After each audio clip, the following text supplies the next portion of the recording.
All right, y'all, here's how I'm showing up today. I am going to talk about my healing journey because I have people roll their eyes at me all the time. And the title of this video says it all.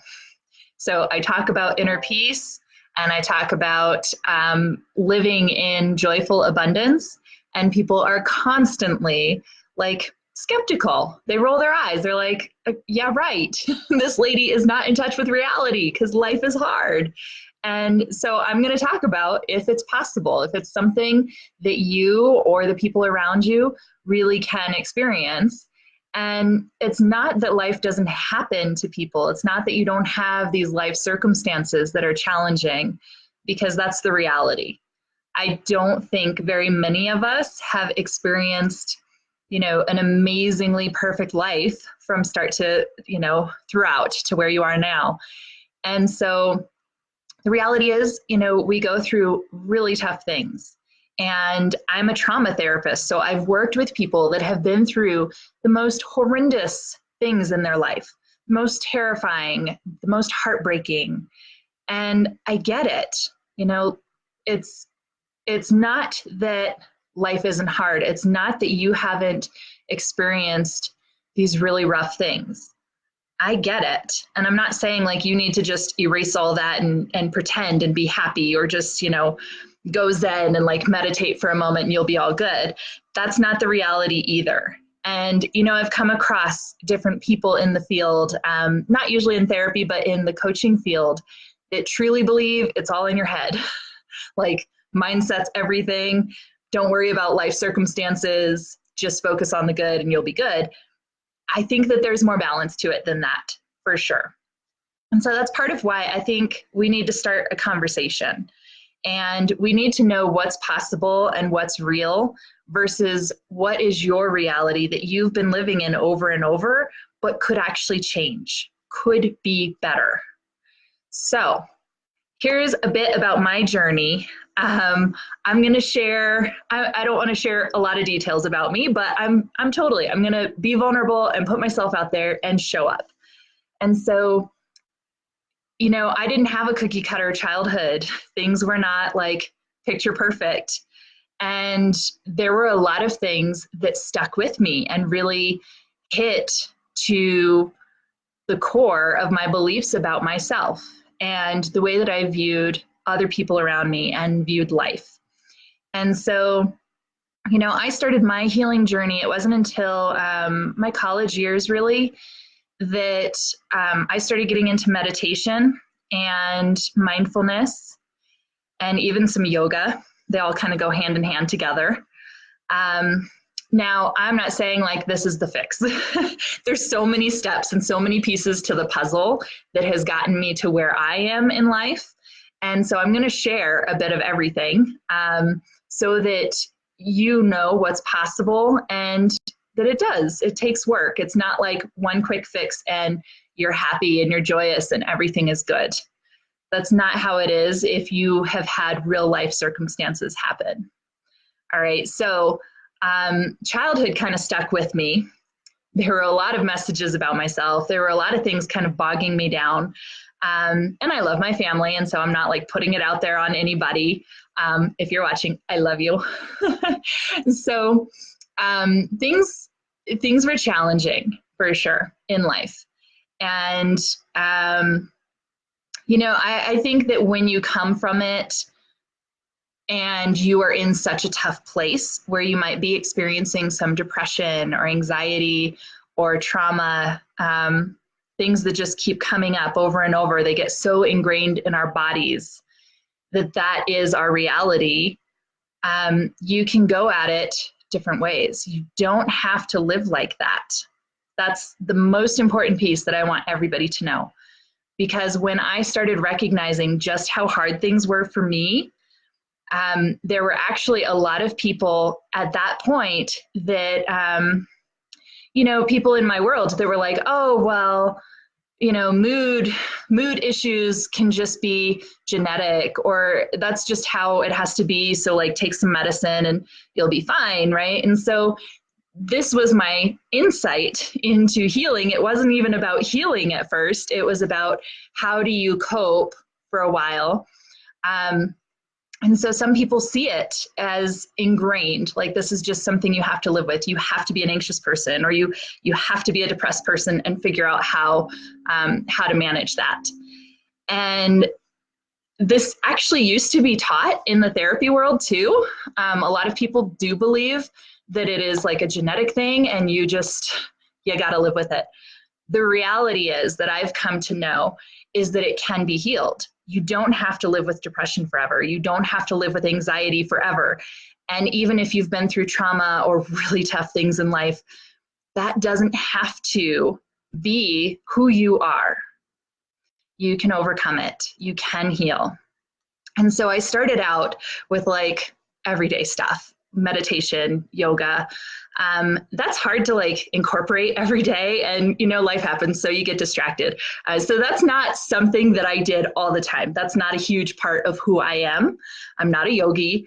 I don't meditate as much as I would like to. It's hard to find the time. But these were pieces that taught me how to have some control and how to have some peace. All right. And then outside of that, if I wasn't meditating right then and there or just finishing up yoga, then life was still really chaotic and I still had a lot of emotions about it. And so on my healing journey, I did a lot of therapy, and, it takes the right fit, because I will say there were some terrible experiences. And sometimes you can go in and try to be vulnerable. And if it's not a good fit, it doesn't feel safe. It doesn't feel comfortable to really open up about your feelings and to really share and to actually get to the heart of what's going on. So sometimes people keep it real surface level, even with therapy. And so if that's you, I'm telling you, like, you can do better. Find a better therapist, find a better fit. So I started doing this, and then all of a sudden, EMDR came across my radar. And this is a type of therapy that I've talked about a bit on here before on other videos. It is meant for healing trauma, but they are using it for everything now, pretty much. It's great for anxiety. It's great for depression. It's great for anger. It's great for sleep. It's great for all kinds of things, right? And so I did my own EMDR therapy. I went and saw someone that was really great at it. And I learned so much about myself. I learned a lot of those habits that I thought were just a part of who I was, like being socially awkward or feeling really uncomfortable or like spinning thoughts in my head after I made a mistake or after I like misspoke or something. I thought that was just my personality and that I just had to live with that. And I did this type of therapy and realized that actually comes from past baggage. Whoa. So it was mind blowing for me to figure out, like, this actually had a starting point in my life where it made sense to do that, to be so cautious, to be so, analytical about things, but that I didn't have to do that anymore. So this whole thing kind of just put together, these were pieces for me to help me really heal up wounds, and get to a place where I could be happy and joyful. But again, wasn't perfect. And life still kind of clobbers you. It still comes at you. But I was in a place where I could handle what was in front of me instead of dealing with what was in my past and just having stuff like show up and having no control over it. So this gave me the awakening, like the insight that I needed and the control, the sense of control over my own life, my own emotions, my thoughts, and knowing that it doesn't have to be this way, that things are possible, that we can heal from really terrible stuff. We can heal from day-to-day stuff too. And so this didn't like fix everything. I'm not where I am today just because of these pieces. This is the starting point of my healing story. And if you feel moved to share about your healing story, wherever you are in the process, it's okay if you haven't 100% healed stuff. But if you feel like you want to share that, please feel free to email me so I can share it anonymously. I'm not going to put you on the spot and like share on social media about everything that you've been through. But email me, lindsay@lindsaycounseling.com. I'd be happy to share your story too. Because I think the more that people hear about the hope and the possibility, the better it gets. You know, we all just kind of live with how it is and try and make do.